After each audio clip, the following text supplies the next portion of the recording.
What's up guys, NepentheZ here and welcome back to another FIFA 20 video. It has just turned to 6 p.m. and a new objective player. Wait, season objective or milestone objective? It must be it's the Premier League objective player.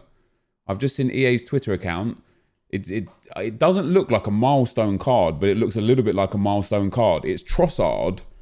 It looks pretty decent. As I say, it's not quite the exact same design as Politano. It's very similar though. And I guess it's a season objective rather than anything else. But as per usual with EA, it's not actually there. So let's see if we've got anything. We have got, oh no, that's the corner kit. That kit is actually quite nice. So is the Polish kit. I could understand if people did the SBCs for these kits, but I also think that you shouldn't do SBCs for kits really. And then there is nothing else. Road to the final, Konate is still there for another day or so. There's nothing in live, so we might do marquee matchups today as well. No new league SBC other than the MLS that came out yesterday, which, by the way, the two players are actually half decent. Acosta has 3-star weak foot, 5-star skill moves and quite good in-game stats. And Villalba has 4-star skill moves and 4-star weak foot and again has really good stats, but it's another special right mid, which we just don't need. So I want to have a look at that Trossard card, but it just doesn't seem to be in the objectives yet and see what we have to do to accomplish him. Is it a daily objective? No, surely not. No, definitely not. It's not there. Oh, there we go. Premier League player. So isn't that weird? It's a league player rather than a storyline player. And I wonder if they've done that because with the storyline player, with Politano, it says hold on to the group reward for an additional upgrade opportunity. Oh, it even says that for the Premier League player as well. It says, hold on to the group reward for an additional upgrade opportunity. So Trossard is going to be upgradable. What do you have to do? I theorized that because of people were circumventing this objective set by just putting 11 different players in from each different club and then fixing scores to get the goals, I theorized that the next time EA did this, it would require a win condition. So let's see. First, you need score a goal in 2 separate wins with Man City players in rivals. So there you go. Score a goal with 2 separate wins with Liverpool players, 2 separate wins with Chelsea, 2 separate wins with Spurs, 2 separate wins with Arsenal, Man United, Wolves, and it's wins all the way down. Oh no, it's not actually. There you go. So it's wins down to Brighton. And then for 3 of them, cheers EA, I guess for the newly promoted squads there, it's score a goal in 2 separate matches. So for Villa, Sheffield United and Norwich, which does give back 2 rare gold players packs, which is pretty sick, you just have to score a goal with them in 2 separate matches. With the rest of them, it's a win condition. So you are going to need to score, and now that is going to actually be one hell of a grind or chore. I don't know which way you want to look at it, because you are going to have to score with those players and win the game. It is, you know what that's going to create? It's going to create an even more toxic, even more unstable rivals set of divisions, because people are just going to relegate themselves even further, man. It's going to get to the point where most of the people that play this game are going to be in Division 10, 9 and 8 looking for those easiest wins. Because even if you're a Division 4 or Division 3 player, going down to Division 5 or 6 isn't enough anymore to get easy games because of how many people have already put themselves down into Division 5 and 6. And it's created this scaling system where basically the people that don't care about these objectives and rewards are still in their 1s, 2s, 3s and 4s.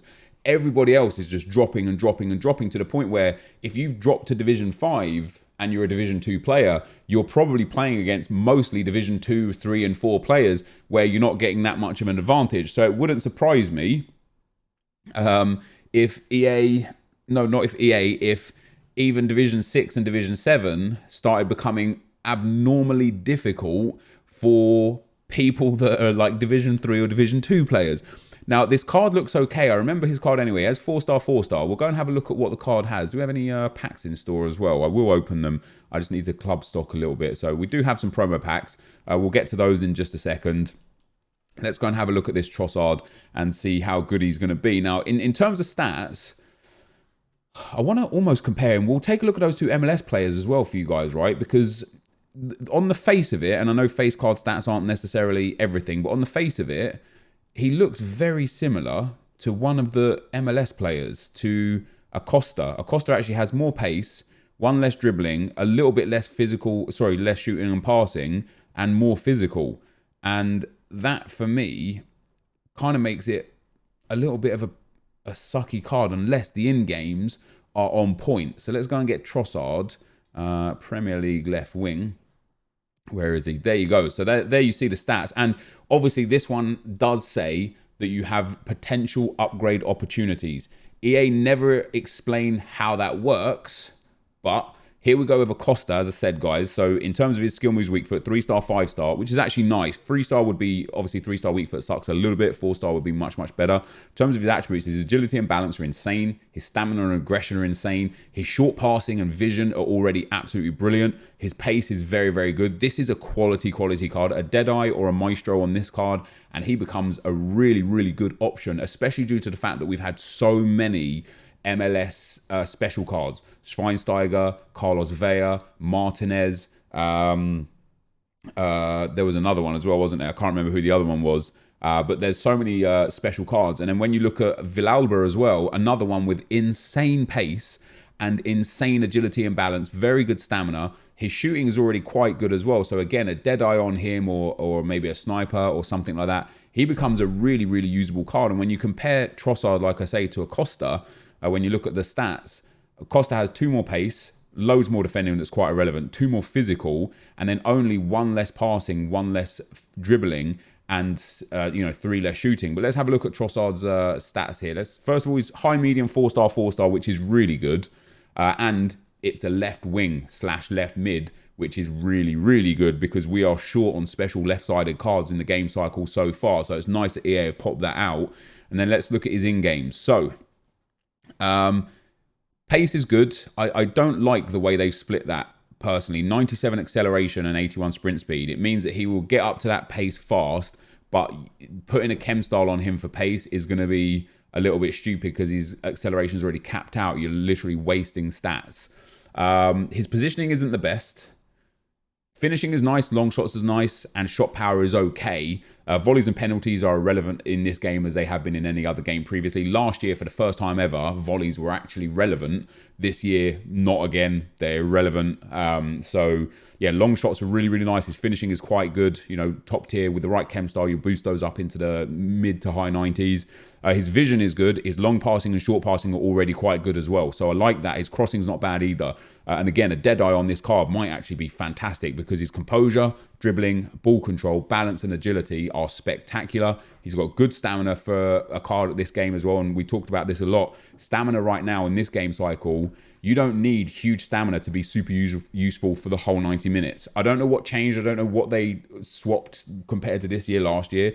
But a winger with 84 stamina last year would be dead by the 55th or 60th minute. This year, they're absolutely fine the whole game.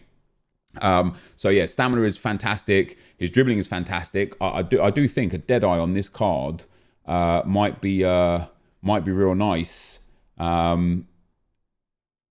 People are comparing him to Hazard already. Eden Hazard looks like a little bit of a better card.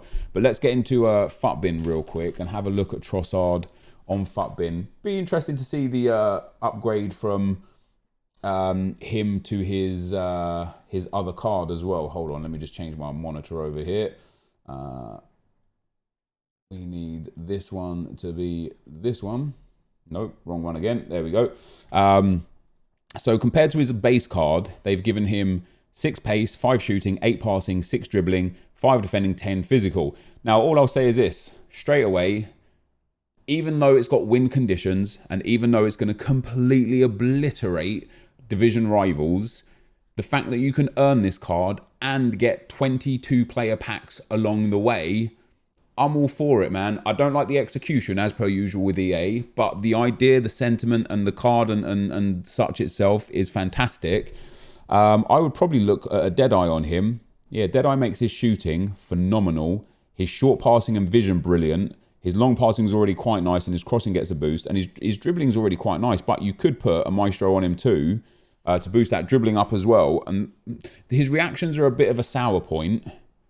But I feel like this card's going to be very good. Yeah, his pace is just weird. It's just a weird one. Maybe you give him an engine to give him that +5 on sprint speed. I don't personally think it's worthwhile. Does make his dribbling and his passing really, really nice. Sniper's quite a good chem style for him. I think Deadeye is probably going to be the one. Artist is quite good as well because it does boost that dribbling and passing to like high levels. But I feel like Artist just boosts stats that really don't matter quite a lot of the time. So yeah, Maestro's not bad. Engine's not bad. Sniper's not bad. But I definitely think Deadeye is going to be the one to go for with Trossard. It's going to be a tough card to get. It is going to be a tough card to get hold of. Just because, you know, you can't circumvent this one unless you match up against people that you know your friends in the divisions. You're absolutely screwed on this one. So let's get into those packs, guys. A few prime gold player packs there just to help me stack my account. Let me know what you think about Trossard in the comment section below. It is the only thing given today as well. No other SBCs or anything of the sort. Was that walkout blue? It was, wasn't it? Argentina. Go on, be Di Maria. Striker. Aguero? No. Icardi. No, not Icardi. Wrong nation. Higuain. We did get a walkout blue there out of that, though. That's not bad. Yeah, it's going to be interesting to see what impact it has on the Premier League market as well. Like I said before, it didn't really have an impact on the Serie A market for Politano because people just chucked in any bronze, silver or gold player that they had from the club that they needed, went into a game, exchanged goals with somebody else doing the objective, and then left. You didn't need quality players. But now, you're in a position where you got to win the game too. So it's going to take so much longer, which I'm actually all for. I just wish it was achievable in a game mode outside of Rivals rather than just in Rivals. With that being said, I'm happy that we've got a new milestone and some more content. I wish we would have got some more season objectives and some more milestones in general. I'm still excited and intrigued as to how EA are going to upgrade these cards. You know, what are they actually going to do that's going to allow them to upgrade them? Is it going to be in an SBC, which is what I think. I think it'll be I think it'll be a case of, you know, exchange Trossard in an 87 rated squad and 288 rated squads for a better version of Trossard, right? I think that's what's going to happen. I hope I'm wrong. I hope it's gameplay oriented, but I don't think it will be. Yeah, like, and once again, it is typical EA with the fact that we don't know, and nor will they tell us until the time comes how it's going to actually get upgraded. So there you go, guys. So yeah, let me know how quickly you're going to get this Trossard card. Does he make a dent in your team? Does he improve the cards that you already have there? For me personally, on my road to glory, it would be nice to have a Premier League player that we can pop in there. Currently, I'm using Vasquez storyline card in there, and of course you can link him if you already have storyline Zaha. You could also go for storyline Oxlade-Chamberlain at the end of season 2, and you could start putting together a full storyline Premier League team. That could be quite interesting. But for me, it's a good card. I don't think it's good enough to the point where I'm like, I have to force this card into my squad. I think there are many, many cards out there. Like I said, I showed you that MLS card that is similar in many regards. Not, you know, it's not Premier League, obviously, it's not a left mid either, but similar in many regards. And there's already a lot of cards out there that just aren't left wing. So I suppose the only benefit right now is that he is a top tier Premier League left wing that you can earn, which I respect. And you can upgrade over time. When? We don't know. How? Nor do we know. But there you go, guys. That is going to be the end of the video. If you did enjoy it, be sure to leave a like, rating, comment, and subscribe to my channel if you haven't already. But for now, guys, I'm out. Peace.